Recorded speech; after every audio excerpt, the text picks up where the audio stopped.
Hey, welcome back to Brief with the Chief. This is a brief today. I just had to talk about this subject because it's driving me crazy. Every news report you see around, they talk about, oh, only 14% or 17% of the people detained by ICE were violent criminals. And I've been through that on other shows where I break down the data and I talk about it. But I really wanted to talk about what's going on in Minneapolis. And I titled this one "The Worst of the Worst" because they really are. They really did target the worst of the worst as best they could in Minneapolis and Minnesota against much resistance by local authorities and radicalized members of the community who were targeting them. And ICE has had a positive impact. And let's just roll with this video regarding Operation Metro Surge. And our top story tonight, after more than 10 weeks into the federal immigration crackdown, border czar Tom Homan says the significant drawdown is already well underway. This comes just days after Homan announced Operation Metro Surge is ending. Tonight, we're getting the latest look at where the wind down stands. Thank you so much for joining us here at 9 o'clock. I'm Kelsey Carlson. And I'm Randy Meyer. Our So Young Kim has been tracking developments for us. And So Young, we're learning that more than, 1,000 federal agents have already left Minnesota? That's right. And the Associated Press is reporting hundreds more will be departing in the days ahead. Protesters making loud noises and blowing whistles have become a familiar sight across the Twin Cities metro in the past couple of months as federal immigration agents clash with community members confronting them. Border czar Tom Homan speaking on Fox News Sunday about why he views Operation Metro Surge as a success as a complete drawdown is underway. Arrest illegal aliens with a focus on criminals. Over 4,000 arrests, done. De-escalation, done. Collaboration and cooperation with the prisons and the counties, done. At the height of the operation, roughly 3,000 federal officers flooded the state. Now Homan says well over 1,000 agents have already left Minnesota. Both Governor Tim Walz and Minneapolis Mayor Jacob Frey say they'll be asking the federal government to help foot the bill for the financial impact of the surge. This has been an emergency caused by the federal government, and so it's all the more important that they also participate in the recovery from the damage. And Homan responded to that assessment. Their county jails weren't working with us across the state. So you know what? We fixed it. They ought to be saying thank you. The state's safer because of that. And Minneapolis officials say estimates of the financial impact of the surge in the city is over $200 million. Live in studio tonight, So Young Kim, Fox 9. All right, thank you, So Young. I just love Tom Homan. You need to help pay us. No, if you'd have been doing your job and working with us, it would not have gotten this bad. And what they've said all along, if you worked with us in the jails and the state prisons, we won't have to do street operations, or we wouldn't have to do as many street operations. They said that from day one. In fact, if you look at the data in January, when Trump first took office, those first few months, they were hitting about 80-90% of the people were criminal aliens that they were catching. But as time went on and they went to blue states, you saw that percentage drop because those states refused to work with ICE in jails and their state prisons. They refused to let them know when bad guys were being released. And they said, well, we're coming to your neighborhood then, and we're going to do it our way if you're not going to help us. And when you're ready to help us, and when you're ready to work with us, we'll pull our forces out and we'll go somewhere else. And what Homan met at the end of this video was, well, now Hennepin County, which is where Minneapolis is, and other counties in that area and the state have an agreement that they will work with ICE. And when they send a detainer over there, an ICE detainer into the local jail, that they will let them know when that person's being released, so ICE can just pick them up in the jail and not have to track them down in the middle of the streets. And we're going to get into who ICE arrested here in just a little bit. But this is the kind of, you saw Jacob Frey in there, the mayor of Minneapolis.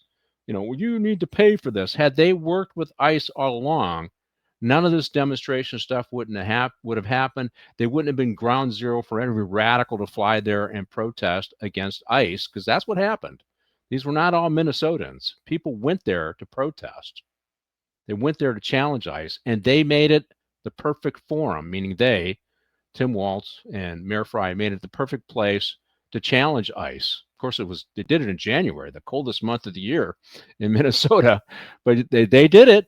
And so now they've agreed to work with ICE, and ICE is pulling people out. But let's talk about the DA. Now, this is somebody who's supposed to be about protecting her community. And this is a Soros-backed DA, Mary Moriarty. She's under investigation by the DOJ for making whole person decisions. So she would make decisions on filing based upon race. But this is what she had to say. Their own data says that at least 40% of the migrants they have arrested have no criminal record whatsoever. What does that mean? Think about that. Now she's trying to create a headline. Oh my God, they lied to us. 40% don't have criminal records. What does that mean? That means 60% do. Think about it. 60% do. If you're taking thousands of criminal aliens off the street, people who committed serious crimes off the streets, guess what you're doing for that community? You're making it a lot safer. She, as the DA, should be celebrating. But she's not. Because she's woke, she's far left, she's funded by George Soros, and she doesn't care about safe communities. She doesn't care about the citizens of Minneapolis. She is an ideologue, and she only cares about what she believes in, and that is not about your safety. Now let's get into, I pulled up a website, and we're going to do something new here. We're going to kind of scroll through the website. And what ICE has done is they created a website so that you can go and check out the worst of the worst. I don't know if you can expand that a little bit, Amanda. So I'm not sure if I'll be able to read that, but let's scroll through this here. There we go. Let's scroll through it a little bit and see who it is. Let's go through the first couple of pages. Who it is they arrested. So here's somebody from Somalia. Somebody from Somalia. He's a criminal. He was arrested for criminal sexual conduct, 4th degree, with a victim between the ages of 13 and 15 years old. Gone. Here's somebody from Laos. Assault, aggravated assault, non-family with a weapon, aggravated assault with a weapon, terrorist threats. It sounds like this is a family violence thing from Laos. He's gone. So we got somebody from El Salvador, sexual assault. He's gone. Somebody from Mexico, assault and homicide. He's a member of the Sereno gangs. He's gone.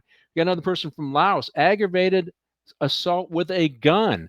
He's gone. Now somebody else from Laos, homicide, stolen property, stolen vehicle, homicide. Let me say that again, homicide. So willfully kill a family member. He's gone. Hey, we got Vietnam, carrying prohibited weapons, possession of stolen vehicles. So he's a thief.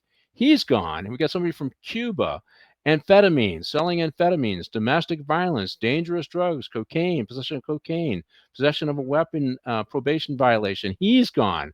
Here's somebody else from Mexico, another sexual assault, rape. He's gone. Sierra Leone, homicide, burglary. He's gone. Now we got another one from Somalia, fraud, probation violations, receiving stolen property. He's a thief. Here's another one from Somalia. Remember, Somalia has a big community there, so you're going to get a lot of Somalis there just because that's happening where they have to be. Also, a lot of Laotians and Vietnamese are also settled in there, so you're going to get a lot there. This isn't about race. This is about what they've done in the past. And so this guy from Somalia, sexual abuse of a minor. He's gone. Oh, let's go on another page 2 here. Are you getting the flavor of who they got rid of out of Minneapolis and why Mary Moriarty should be happy and Tim Walz should be happy and Mayor Fry should be happy?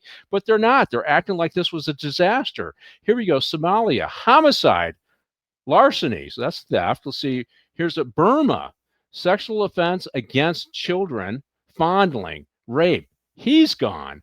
Then we got another person here. We got go down. We got Laos, another one from Laos, sexual assault, sodomy of a girl. Come on.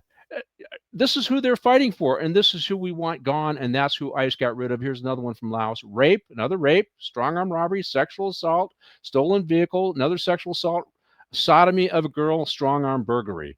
Bad guy, he's gone. Here's another one from Laos, sexual offense of a disabled person.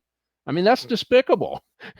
Cuba, here's another guy from Cuba, cocaine, sell, dangerous drugs. He's gone. Remember, a lot of people are dying of dangerous drugs in our country, overdose deaths. We're getting rid of those drug dealers.